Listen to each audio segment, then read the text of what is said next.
How have you been getting along with this miserable virus challenge? All of us are suffering. Companies are suffering. The patients are suffering. You're suffering, and you're wondering, when in the world are we ever going to go back? And what will we do when we go back? What are the best methods to disinfect surfaces? Dr. Rella, who I know quite well, many decades. How many decades have you been, how many years have you been studying these infection control Well, Gordon, products? since 1975. 1975. Unbelievable. And Rella has known what people are now preaching to you all those years. But yet the companies that have no independent research usually, they do their own research, and FDA seems to accept it, EPA, all of these organizations accept the company's research. Give me a break. So we have independent research on these topics. And this particular one is really important. How do you disinfect surfaces? Rella, we used to be using for a long time Lysol, and something's happened to that. Now we're promoting some other things. Tell them about it. Well, Gordon, Lysol, back in 1980, when some clinicians asked us to test it, we found that it was actually a very potent, rapid kill, broad-spectrum kill disinfectant. However, in 2007, it was forced to change its formulation because the California VOC laws, that would be volatile organic compound laws, made it lower its ethyl alcohol content 21% by weight, which was substantial. Unbelievable, because the Californians didn't want to breathe it. They drink it at night, but they didn't want to breathe it. I don't understand that. Go ahead. Well, what was interesting is when we tested against a very difficult small virus called poliovirus 1, in the presence of about 10% fresh human whole blood, it went from the original formulation, 30-second kill, to 9-minute kill. 9 minutes is absurd. We got the next patient treated by then. That's true. So we began to search diligently all over the world. Actually, now we have data in triplicate on over 200 different brands from all over the world. What's working? Well, we found one, actually two, but only one sold in the U.S. That would be BioCerf. Which you're observing right now. We particularly like their bag-in-the-box delivery, which is actually something a lot of people are familiar with for wine, where the disinfectant is sealed into a thick plastic bag with a spout, and as it's dispensed, the bag just collapses, but thoroughly preserves the formulation. Doesn't evaporate. Now, does this hurt surfaces?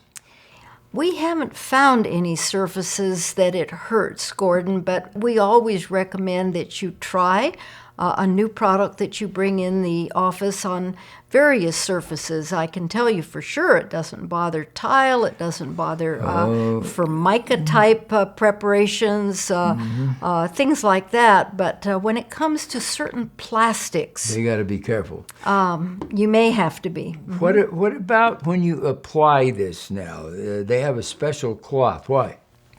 Well, a lot of people don't know that some of the items that they use to apply a disinfectant actually interfere with the disinfectant antimicrobial properties. And so this Micrylium company has made a totally biodegradable cloth that for sure doesn't interfere.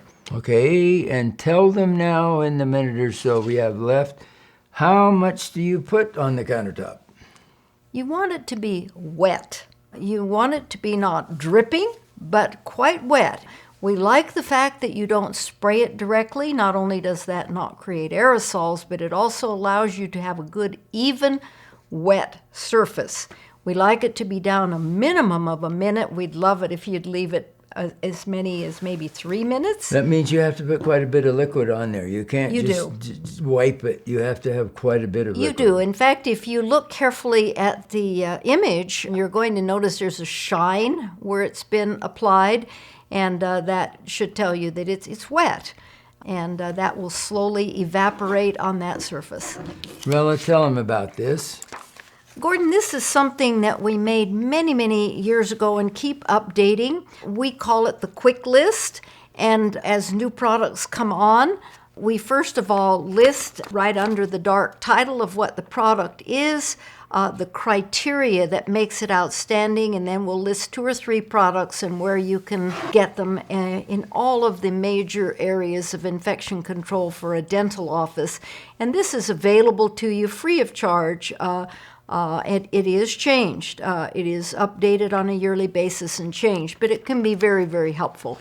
Something that you've been told wrong by many, many people is clean first before the disinfectant. Tell them about that.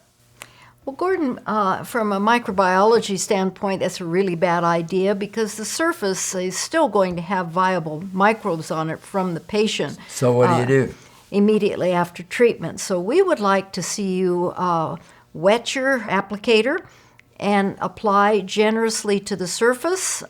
Give it about 1 or more minutes to perform its kill. Right on the dirty surface. Yes. Okay. And then use your applicator to clear off any of the visible debris. In other words, you're going to use it to rub well. Now take a new applicator and re-wet the surface and allow that to set again at least a minute. I'd love it if you'd let it go about 2 to 3 minutes. And at that point, the disinfection has taken place, and I would take a clean, new section of paper towel, and I would wipe that just to make it look shiny and not streaked. I'll bet 90% of you have never heard that before because everybody's told you, oh, just wipe it off with something before you put the disinfectant on it. Wrong. Gordon, one of the interesting things is the amount of time that the COVID-19 can survive on a surface. It's not minutes, it's days. Days. And that is true of a number of other organisms as well. So really, you want to generously apply your disinfectant, leave it in place, let it kill. Now use that disinfectant coating to actually rub around and clean with the disinfectant rather than before the disinfectant. Did you hear that? I hope so, because I'll bet most of you watching this little video have been doing it wrong. Thank you, Rella. We appreciate you being with us today. Thank you. Thanks for being with us. Join us next week.